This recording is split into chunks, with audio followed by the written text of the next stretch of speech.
Buongiorno cari amici, benvenuti anche a una live splash oggi del vostro Marietto Veneziano. Da come avete visto il titolo, parleremo di questa valanga di cioccolato che sta arrivando, che è preparata da 20 anni, 30 anni, anche di più, e praticamente ci stiamo avvicinando a un periodo di anarchia e guerra. Questa valanga che hanno costruito i sovietici, i russi, la Confederazione russa, e che è partita come una pallina, è partita praticamente quando? Nel 2014, ovvero nel 2014 si sono visti le prime scintille e infatti nel Donbass più o meno dicono che ci sono stati dai 14-15 mila morti in quella piccola guerra del Donbass, che poi è partita come una piccola palla di neve e adesso sta diventando una valanga. E noi siamo di fronte a questa valanga qua.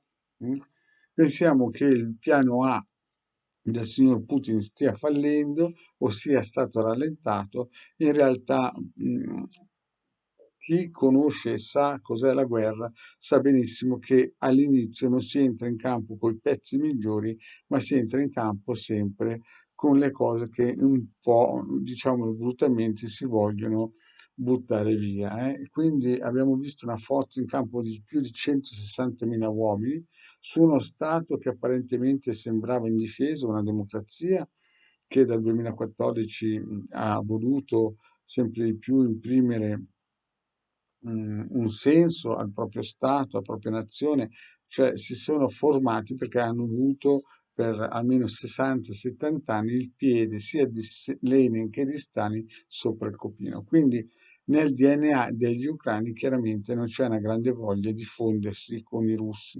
I russi, d'altro canto, non potevano fare in modo che ai propri confini ci fosse uno Stato che sarebbe entrato nella NATO. Ma questo è un piano più grande perché fondamentalmente c'è una nazione che vuole, è quella ebraica, che vuole trasferirsi in Ucraina. Quindi è per questo che anche i Rothschild hanno investito più di 1 miliardo di dollari in Ucraina. Ma il piano A di Putin qual è che è? Il piano A di Putin non è che l'ha studiato ieri e Putin gli ha sempre detto che non è una persona sola. Dietro di lui c'è da 1 milione a 2 milioni uguali a lui nei servizi segreti. Lo ripeto, nei servizi segreti perché Putin non è un oligarca e non ha mai voluto far parte degli oligarchi. Lui ha una mente militare, ha una mente strettamente militare. Era un colonnello dei servizi segreti, non del KGB, e adesso sta mettendo in opera quello che avrebbe voluto molto probabilmente fare quando non era un colonnello nel 1986, ma poi per grazia nostra, per sfortuna loro, è successo l'incidente di Chernobyl e la cosa si è fermata lì.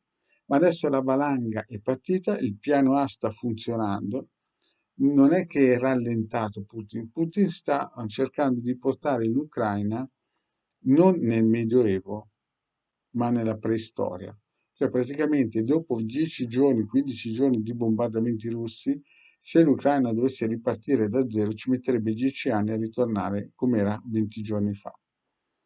Se la guerra dura ancora 10 giorni e la guerra durerà ancora molto, l'Ucraina tornerà nella preistoria e dopo il secondo colpo di Putin, dal mio punto di vista, sarà attaccare la Polonia. Quindi i polacchi sono pronti tutti, infatti hanno fatto arrivare aerei russi, ma queste cose qui il Marietto più o meno le aveva già previste quando ha fatto gli ebook proprio per difendere il sacro suolo italiano nel 2015. Chi segue il Marietto dal 2015, ma anche dal 2012, sa che queste cose qua le aveva già previste quando mi dicevano che esistevano gli UFO colorati con le carrozze, i salti quantici,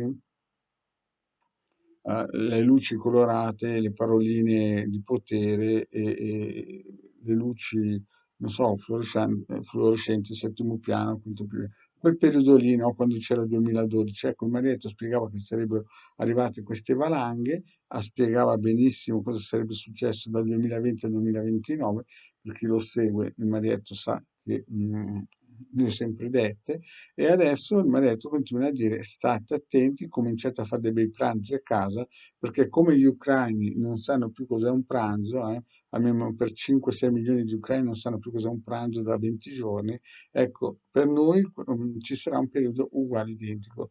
Quindi cos'è il consiglio di Marietto? Fatevi il sigillo 6 di Marte se avete la possibilità economica, se invece non ce l'avete andate nel sito del capitano e scaricatevi tutti gli ebook di cui c'è anche una sezione per la difesa del suolo italiano. Grazie cari amici. Ah, e state attenti che il piano A di Putin non è fallito, ma è solamente un modo per continuare a martellare e portare nella preistoria l'Ucraina. Questo può aspettare anche la Polonia e tutti gli altri. Grazie cari amici, alla prossima.